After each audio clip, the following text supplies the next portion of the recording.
Rồi, đặt vô.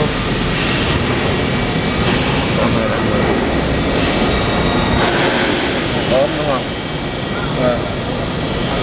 Quá. Cắt.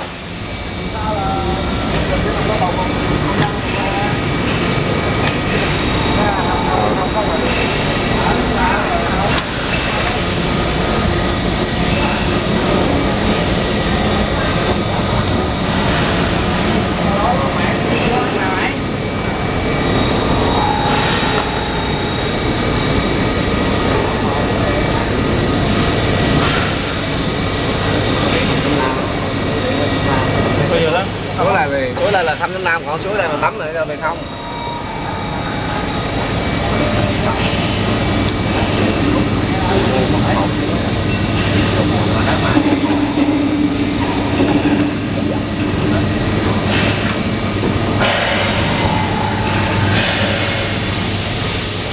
Nhiều nó nhả kìa nữa. Thử đó.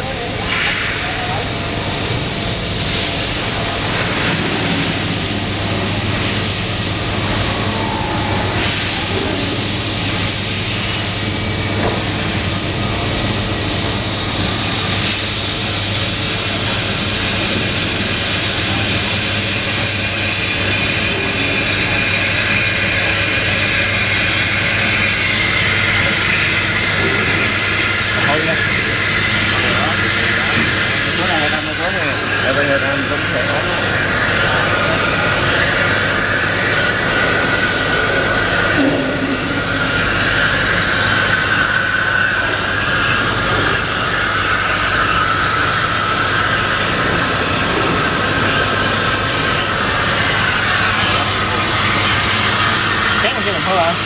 Gì đó. Chết có. Ê đồng hồ chưa? Rồi như nó ảo á.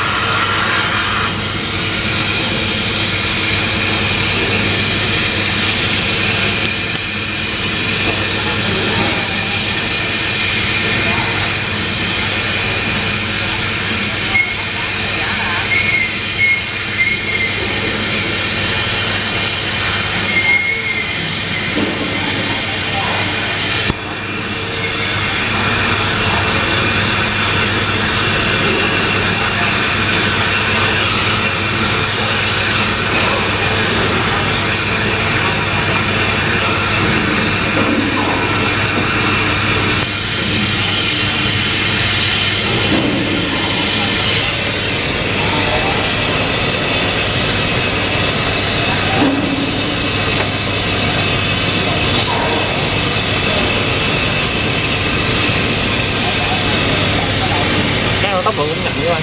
Chậm tí mà qua tốc độ hỏi tốc độ xong thì chậm tí. Cầm cái máy rồi mà cái này cầm rồi. Đây đây đây. Đây đó.